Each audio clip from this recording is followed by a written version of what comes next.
Yeah, not bad, not bad. Thanks for your time. Really appreciate it. Right on. Thanks for having me.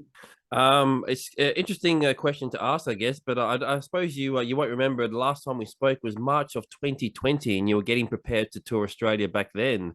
And Oh obviously the my tour God. was postponed a couple of times, so I guess it's a big, huge relief that you're finally coming down in Australia this year. Yeah, it's been so frustrating. And to let to unintentionally let down fans by not being able to come has been really just like maddening. So we're very happy that we're going down there, and we're super excited that people love Bricks Are Heavy so much that they want to Mm. see it performed. That's pretty mind blowing.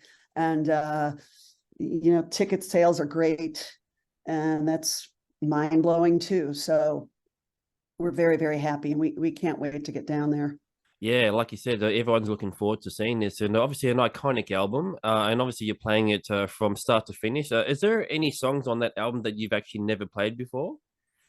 Um, we had never we had never played the last song on the record, "This Ain't Pleasure," and we hadn't played the first song on the record, "Wargasm," since like 1992.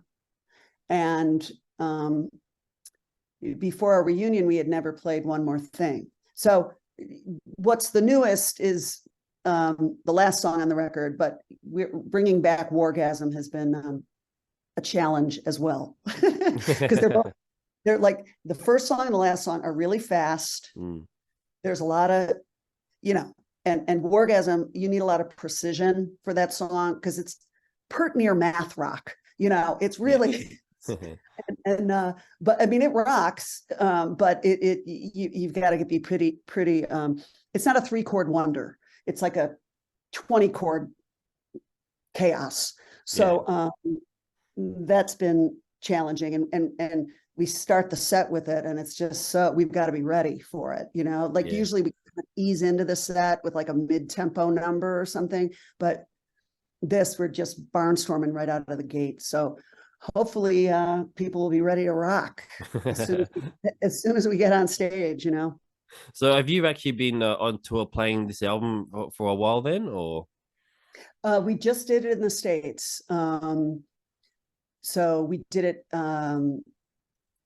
last October in the States. And did we do it this last time a little bit? Yeah, we did just a few shows in the States this last May, but we haven't done it in Europe. They really want us to come and do it. But Australia was just really, really frothing for it. So Yeah. we're going there first. We're looking forward to it. So like you mentioned before about some of those challenges on some of the songs that you hadn't played it in a while. So what was it actually like to kind of like, sit in rehearsal and kind of relearn some of the songs again? Was it sort of a bit of a nostalgic feeling at all for some of those ones that hadn't been played in a while? Oh God. Like "This Ain't Pleasure," we recorded it and we never revisited it again. You know what I mean? And I don't even Mhm. think we played that much before we recorded it. It was kind of one that Suzi wrote sort of on the spot, and we did it, and then we just didn't do it again. But yeah, "Wargasm," I really love the lyrics on "Wargasm," but it's really tough for me to sing that song because it's really a low register, and it's difficult for me to project. It's not, I can't scream it. I've got to really just push it like that. Yeah. So it's challenging. But I do like the lyrics, and I think it holds up theme wise, and I think the record holds up pretty well. There's nothing on there that makes me cringe. You know what I mean? Like, Yeah. oh God, to do this one. You know what I mean? Yeah.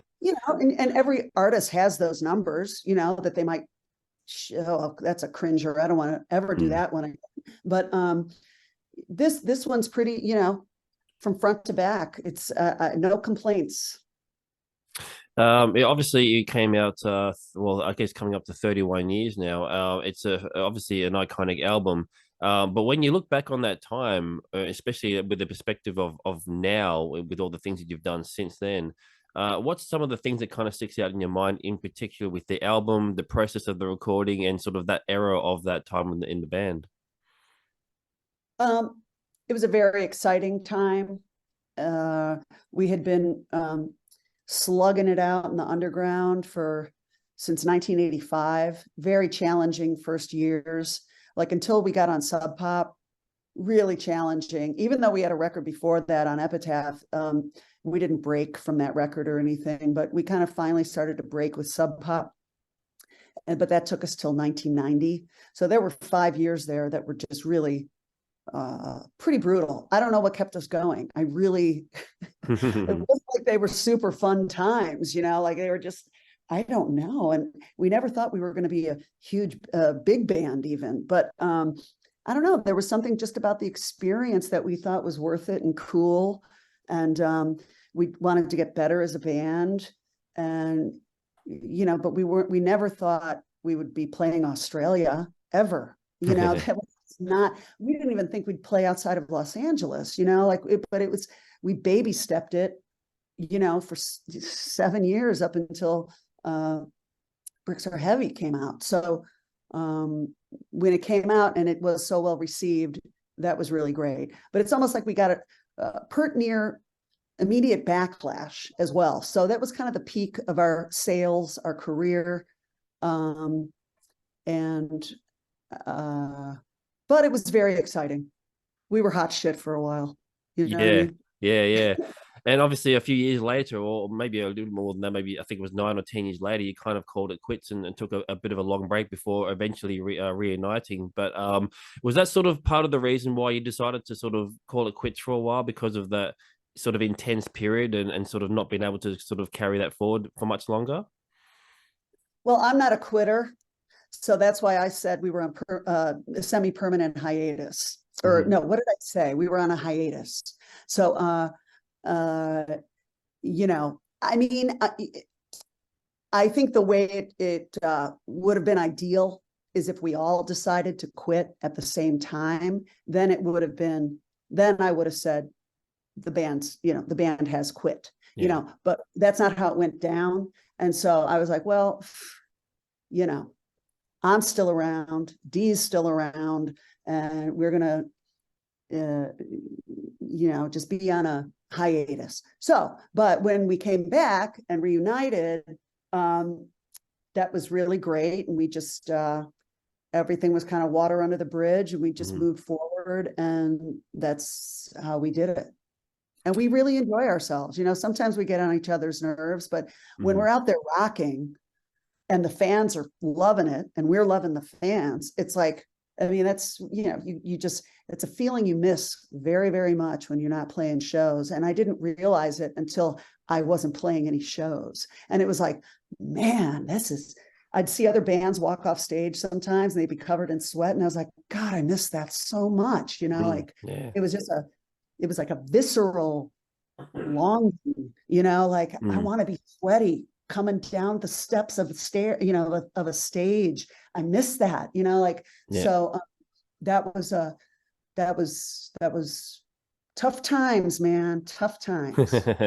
But that's something that's quite common from a lot of bands who mentioned about that sort of whole idea of being in the band, is that yes, you got that sort of 22 23 hours of sitting around and being on planes and stuff, but then there's that hour and a half or whatever on stage that makes it all worth it. I mean, I guess that's how you sort of feel about it, right? I totally feel that way about it. The only thing that gets us down now is if there's terrible sound on stage and there's feedback and we can't, because we like rock and roll. And when we're playing well, we like our music, and we want it to sound good for the audience, and we want it to sound good for ourselves, because it spurs us on and it really makes for a great show, so because then we can just forget about the problems of the sound and just stick to playing and entertaining, but if we're getting tripped up by sonic problems, then that can be a bummer. But we just plow through, and we're we're either laughing or crying at the end of the show when we have problems like that. You know what I mean? Yeah. Well, I guess a common question is that, like, what are some of the sort of highlights and stuff like that in the career, in the band's career? But I guess I'll flip that around and sort of ask, what has been some of the low points? Like, what was the sort of no, I don't know, maybe some of the most disastrous shows you've ever done before in the past? Oh, good God. Oh, you're like you're PTSD in me, man. They can be traumatic. I can't, Jesus, there have been so many. um Reading was really bad when with the tampon throw. it's All not that right. it's not that the tampon throw was bad, but that experience was bad. Yeah. And Yeah. we thought it was going to be a triumph. We thought it was going to be a springboard for us, and it was going to be, legendary for great reasons, not for mud throwing and harassment from the crowd and a tampon throw. That was not in the plan. You know what I Yeah. mean? Yeah. Like the plan was to kick ass to a huge crowd, and that was our moment, and it wasn't, and that was a big downer. Yeah. I would say that's one of the low points. But I turned lemons into lemonade, and it's remembered for a wild thing that I did, and so there's a plus side. There's a silver lining to every cloud. Well, yeah, that's right. I mean, like it's all part of the experience, right? I mean, one of those things that you sort of learn from some of those, I guess, negative experiences, that there's always some kind of silver lining to that. In being in a band for such a long time now, like there must be a few things that you've sort of learned along the way. What's some of the things that you've sort of picked up on, just as a person, as a musician? What's some of the things that sort of really sticks out for you that you've learned the most? Oh, I think the thing I've learned the most is to just deliver for the audience. It's Mm. like I don't care about like entertaining myself with hijinks, or like we used to do that a lot, and that was fun, and our audience enjoyed it a lot, and sometimes they were confused by it. You know what I mean? Because Yeah. we were just on the road so much that I would get antsy and I'd want something funny or fun, to happen on stage or whatever. And now I just want to rock. I Mm. just want to I want to barnstorm. I want to impress. I'm very dedicated to the legacy that we hope to be presenting as a live act. Because I actually think as a live act, we're better than we are on record. And Mm. I think we've got more power live. I think I love our records, but I think just that experience of like feeling those speakers, the air coming from the speakers, from Yeah. the PA system, and like that experience, you know, that's that's some holy stuff. So that I'm very serious about just delivering, not disappointing, impressing, blowing people away. So that's what I like to do.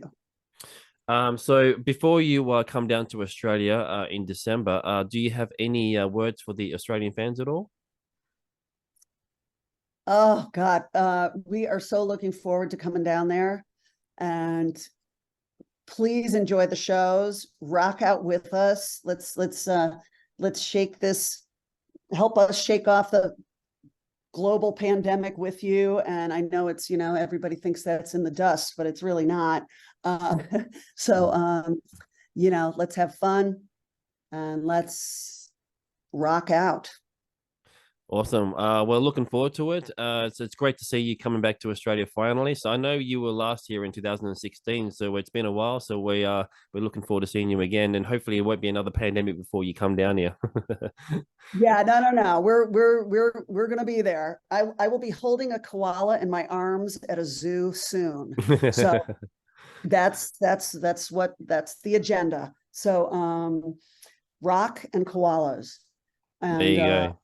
you know what I'm saying? Yeah. So that's what we Americans get a kick out of. We'll see you guys soon, and we can't wait.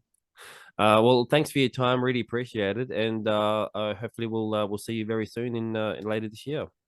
All right. Thanks so much for having me.